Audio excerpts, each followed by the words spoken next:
Natural ಆಗಿ ನಮ್ಮ ತ್ವಚೆಯನ್ನು ನಾವು ಹೇಗೆ ಆರೋಗ್ಯವಾಗಿ ಇಟ್ಕೋಬಹುದು, ಅದಕ್ಕೆ ಏನೆಲ್ಲ ಮಾಡಬೇಕು, ಪಿಂಪಲ್ಸ್ಗಳೇನು ಬರಬಾರ್ದು ಅಥವಾ ಡಾರ್ಕ್ ಪಿಗ್ಮೆಂಟೇಷನ್ ಆಗಬಾರ್ದು, ಯಾವಾಗಲೂ ಕೂಡ ಹೊಳಿತಾ ಇರೋವಂಥ ತ್ವಚೆ ಬೇಕು ಅನ್ನೋದು ಆಲ್ಮೋಸ್ಟ್ ಎಲ್ಲರಿಗೂ ಕೂಡ ಈ ರೀತಿ ಆಸೆ ಇರುತ್ತೆ.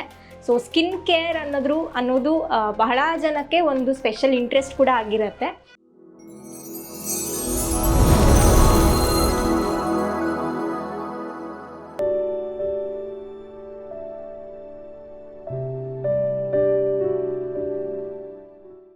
ಎಲ್ಲರಿಗೂ ನಮಸ್ಕಾರ. ನಾನು ಡಾಕ್ಟರ್ ಅಮೃತ, ಜೀವೋತ್ತಮ ಹೆಲ್ತ್ ಆಯುರ್ವೇದ ಕೇಂದ್ರ, ಬೆಂಗಳೂರು.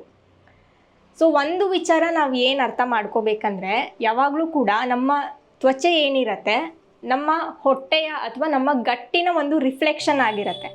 ನಮ್ಮ ಹೊಟ್ಟೆ ಎಷ್ಟು ಕ್ಲೀನಾಗಿ ಇರುತ್ತೆ, ಎಷ್ಟು ಆರೋಗ್ಯಕರವಾಗಿ ನಾವು ನಮ್ಮ ಗಟ್ಟನ್ನು ಇಟ್ಕೊತೀವಿ, ಅಷ್ಟು ಆರೋಗ್ಯವಾಗಿ ನಮ್ಮ ತ್ವಚೆ ಇರುತ್ತೆ. ಸೊ ಫಸ್ಟಿಗೆ ನಾವು ಹೊರಗಡೆಯಿಂದ ಕ್ರೀಮ್ಸ್ ಅಪ್ಲೈ ಮಾಡೋದಾಗಲಿ ಅಥವಾ ಏನಾದರೂ ಮಲ್ಟಿಪಲ್ ಕಾಸ್ಮೆಟಿಕ್ಸನ್ನು ಯೂಸ್ ಮಾಡೋದಾಗಲಿ ಅದ್ರ ಕಡೆ ಕಾನ್ಸಂಟ್ರೇಟ್ ಮಾಡೋಕ್ಕಿಂತ ಮುಂಚೆ ನಮ್ಮ ಹೊಟ್ಟೆ ನಾವು ಎಷ್ಟು ಸರಿಗೆ ಇಟ್ಕೊಂಡಿದ್ದೀವಿ, ಎಷ್ಟು ಕ್ಲೀನಾಗಿ ಇಟ್ಕೊಂಡಿದ್ದೀವಿ, ನಮ್ಮ ಜೀರ್ಣಕ್ರಿಯೆ ಎಷ್ಟು ಚೆನ್ನಾಗಿದೆ ಅನ್ನೋದನ್ನು ನೋಡ್ಕೋಬೇಕಾಗತ್ತೆ. ಸೊ ನಾವು ಕೆಲವೊಂದು ಸ್ಟೆಪ್ಸ್ಗಳನ್ನು ನಮ್ಮ ಡೈಲಿ ರೋಟೀನಲ್ಲಿ ಫಾಲೋ ಮಾಡ್ಕೊತ ಬಂದರೆ ಆಟೋಮೆಟಿಕ್ಕಾಗಿ ನ್ಯಾಚುರಲ್ ಆಗಿ ನಮ್ಮ ತ್ವಚೆಯನ್ನು ಆರೋಗ್ಯವಾಗಿ ಇಟ್ಕೋಬೋದು. ಮೊದಲನೇದು ಏನಪ್ಪ ಅಂತೇಳಿ ಹೇಳಿದರೆ, ಬ್ರಾಹ್ಮಿ ಮುಹೂರ್ತದಲ್ಲಿ ಎದ್ದೇಳೋದು. ಸೊ ಪ್ರತಿದಿನ ಬ್ರಾಹ್ಮಿ ಮುಹೂರ್ತದಲ್ಲಿ ಎದ್ದೇಳೋ ಒಂದು ಅಭ್ಯಾಸ ಏನಿದೆ ಅದು ಒಂದೇ ನಮಗೆ 70 to 80% ಅಷ್ಟು ನಮ್ಮ ಯೌವನವನ್ನು ಕಾಪಾಡುತ್ತೆ. ಹಾಗೆ ನಮ್ಮ ಸ್ಕಿನ್ ಹೆಲ್ತ್ ಏನಿದೆ ಅದು ಕೂಡ ಮೇಂಟೈನ್ ಆಗುತ್ತೆ. ಅದ್ರ ಜೊತೆ ನಮ್ಮ ಓವರ್ ಆಲ್ ಹೆಲ್ತ್ಗೂ ಕೂಡ ತುಂಬಾ ಒಂದು ಇಂಪಾರ್ಟೆಂಟ್ ರೋಲ್ ಇದೆ ಬ್ರಾಹ್ಮಿ ಮುಹೂರ್ತದಲ್ಲಿ ಎದ್ದೇಳೋದ್ರಿಂದ.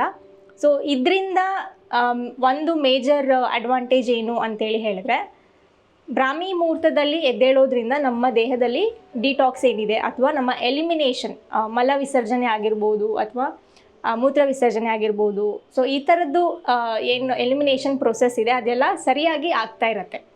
ಹಾಗಾಗಿ ಬೆಳಗ್ಗೆ ಹೊತ್ತು ಬ್ರಾಹ್ಮಿ ಮುಹೂರ್ತದಲ್ಲಿ ಎದ್ದೇಳೋದ್ರಿಂದ ನಮಗೆ ಒಳ್ಳೆ ಆರೋಗ್ಯ ಸಿಗುತ್ತೆ, ಹಾಗೆ ನಮ್ಮ ಗಟ್ಟು ಕೂಡ ಚೆನ್ನಾಗಿ ಇರುತ್ತೆ. ಬ್ರಾಹ್ಮಿ ಮುಹೂರ್ತದಲ್ಲಿ ಎದ್ದು ನಮ್ಮ ಎಲ್ಲ ಎಲಿಮಿನೇಷನ್ ಅಥವಾ ಏನು ಮಲ ವಿಸರ್ಜನೆ, ಮೂತ್ರ ವಿಸರ್ಜನೆ ಇದೆ ಅದನ್ನೆಲ್ಲ ಮುಗಿಸ್ಕೊಂಡ್ಬಿಟ್ಟು ಖಾಲಿ ಹೊಟ್ಟೆಯಲ್ಲಿ ಪ್ರತಿದಿನ 1-2 ಗ್ಲಾಸ್ ಅಷ್ಟು ಉಗುರು ಬೆಚ್ಚಗಿರೋ ನೀರು, ಕಾಯಿಸ್ಬಿಟ್ಟು ತಣ್ಣಗೆ ಮಾಡಿರೋವಂಥ ಉಗುರು ಬೆಚ್ಚಗಿರೋ ನೀರನ್ನು ನಾವು ಸೇವನೆ ಮಾಡ್ತಾ ಬಂದರೆ ನಮ್ಮ ಹೊಟ್ಟೆ ಕ್ಲೀನ್ ಆಗಲಿಕ್ಕೂ ಕೂಡ ಸಹಾಯ ಮಾಡುತ್ತೆ. ಅದರಿಂದ ನಮ್ಮ ತ್ವಚೆ ಕೂಡ ಆರೋಗ್ಯವಾಗಿ ಇರುತ್ತೆ. ಇನ್ನು ಎರಡನೇದು ಏನಪ್ಪ ಅಂತೇಳಿ ಹೇಳಿದರೆ, ಹೆಲ್ದಿಯಾಗಿ ಊಟ ಮಾಡೋದು. ಸೊ ಆರೋಗ್ಯಕರವಾಗಿರುವಂಥ ಆಹಾರ, ಹೆಚ್ಚು ತರಕಾರಿಗಳನ್ನು, ಹೆಚ್ಚು ಫ್ರೂಟ್ಸ್ಗಳನ್ನು ಹೆಚ್ಚಾಗಿ ಸೇವನೆ ಮಾಡಬೇಕು. ಅದರಲ್ಲೂ ವೈಟಮಿನ್ ಸಿ ಮತ್ತು ವೈಟಮಿನ್ ಎ ಹೆಚ್ಚಿರೋವಂಥ ಫ್ರೂಟ್ಸ್ಗಳನ್ನು ನಾವು ಹೆಚ್ಚಾಗಿ ಸೇವನೆ ಮಾಡಿದಾಗ ನಮ್ಮ ಸ್ಕಿನ್ ಹೆಲ್ತ್ಗೆ ಅದು ಹೆಲ್ಪ್ ಆಗುತ್ತೆ.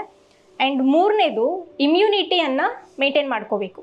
ಸೊ ನಮ್ಮ ದೇಹದಲ್ಲಿ ಏನಾದರೂ ಇನ್ಫೆಕ್ಷನ್ಸ್ ಬರಬಾರ್ದು ಅಥವಾ ಬಂದಾಗ ಅದನ್ನು ಫೈಟ್ ಮಾಡಬೇಕು ಅಂತೇಳಿ ಹೇಳಿದ್ರೆ ಇಮ್ಯುನಿಟಿ ಸ್ಟ್ರಾಂಗ್ ಆಗಿ ಇರಬೇಕು. ಸೊ ನಮ್ಮ ಇಮ್ಯುನಿಟಿ ನಾವು ಹೇಗೆ ಮೇಂಟೈನ್ ಮಾಡ್ಕೋಬೋದು ಅಂತೇಳಿ ಹೇಳಿದ್ರೆ, ಒಳ್ಳೆ ಆಹಾರ, ಒಳ್ಳೆ ನಿದ್ದೆ ಕೂಡ ಇಂಪಾರ್ಟೆಂಟು. ಯಾರೆಲ್ಲ ನಿದ್ದೆ ಸರಿಗೆ ಆಗ್ತಾ ಇಲ್ಲ, ಟೈಮ್ ಸರಿಯಾಗಿ ಫಾಲೋ ಮಾಡ್ತಾ ಇಲ್ಲ ಅಂಥವರಲ್ಲಿ ಡೆಫಿನೆಟ್ಟಾಗಿ ಒಂದಲ್ಲ ಒಂದು ಆರೋಗ್ಯ ಸಮಸ್ಯೆಗಳಿರುತ್ತೆ. ಸೊ ನಿದ್ದೆ, ಊಟ ಮತ್ತು ನಮ್ಮ ಎಕ್ಸಸೈಸ್, ಪ್ರತಿದಿನ ವ್ಯಾಯಾಮ ಮಾಡೋದು ಕೂಡ ಅಷ್ಟೇ ಇಂಪಾರ್ಟೆಂಟು. ವ್ಯಾಯಾಮ ಮಾಡೋದ್ರಿಂದ ನಮಗೆ ಏನು ದೇಹದಲ್ಲಿ ಬೆವರು ಬರುತ್ತೆ, ಸೊ ಆ ಬೆವರಿನ ಮೂಲಕ ಸ್ಕಿನ್ನಲ್ಲಿ ಅಥವಾ ತ್ವಚೆಯಲ್ಲಿ ಇರೋವಂಥ ಟಾಕ್ಸಿನ್ಸ್ಗಳು ಹೊರಗಡೆ ಹೋಗುತ್ತೆ. ಸೊ ಹಾಗಾಗಿ ಪ್ರತಿದಿನ ಎಕ್ಸಸೈಸ್ ಮಾಡೋದು ಕೂಡ ಅಷ್ಟೇ ಇಂಪಾರ್ಟೆಂಟ್ ಆಗುತ್ತೆ. ಸೊ ಇದೆಲ್ಲನೂ ನಾವು ಮಾಡ್ತಾ ಬಂದರೆ ನಮ್ಮ ಆರೋಗ್ಯ ಚೆನ್ನಾಗಿ ಇರುತ್ತೆ, ಹಾಗೆ ಸ್ಕಿನ್ ಹೆಲ್ತ್ ಕೂಡ ಚೆನ್ನಾಗಾಗತ್ತೆ. ಇನ್ನು ನೆಕ್ಸ್ಟ್ ಪಾಯಿಂಟ್ ಏನಪ್ಪ ಅಂತೇಳಿ ಹೇಳಿದ್ರೆ, ಚೆನ್ನಾಗಿ ನೀರು ಕುಡಿಯೋವಂಥದ್ದು. ಸೊ ಪ್ಲೆಂಟಿ ಆಫ್ ವಾಟರ್ ಅಂತ ಏನು ಹೇಳ್ತೀವಿ, ಯಾರು ಕಡಿಮೆ ನೀರು ಕುಡಿತಾ ಇರ್ತಾರೆ ಅವ್ರಿಗೆ ಡಿಹೈಡ್ರೇಷನ್ ಇರುತ್ತೆ, ಅದರಿಂದ ಡ್ರೈ ಸ್ಕಿನ್ ಆಗ್ಬೋದು ಅಥವಾ ಮತ್ತಷ್ಟು ಸಮಸ್ಯೆಗಳು ಹೆಚ್ಚಾಗ್ಬೋದು. ಸ್ಕಿನ್ ಸಾಫ್ಟಾಗಿರಬೇಕು, ಹಾಗೆ ಗ್ಲೋಯಿಂಗ್ ಇರಬೇಕು ಅಂತೇಳಿ ಹೇಳಿದರೆ ಚೆನ್ನಾಗಿ ಸಫಿಷಿಯೆಂಟ್ ಕ್ವಾಂಟಿಟಿ ಆಫ್ ವಾಟರನ್ನು ಸೇವನೆ ಮಾಡಬೇಕು. ಸೊ ಇದು ಕೂಡ ಒನ್ ಆಫ್ ದ ಮುಖ್ಯವಾಗಿರುವಂಥ ವಿಚಾರ ಅಂತ ಹೇಳ್ಬೋದು ಸ್ಕಿನ್ ಹೆಲ್ತನ್ನು ಮೇಂಟೈನ್ ಮಾಡೋದಕ್ಕೆ. ನಾವು ಕರೆಕ್ಟಾಗಿ ನೀರು ಸೇವನೆ ಮಾಡೋದ್ರಿಂದ ಎಷ್ಟೋ ಸ್ಕಿನ್ಗೆ ಸಂಬಂಧಪಟ್ಟಂಥ ತೊಂದರೆಗಳನ್ನು ನಾವು ಅವಾಯ್ಡ್ ಮಾಡ್ಬೋದು.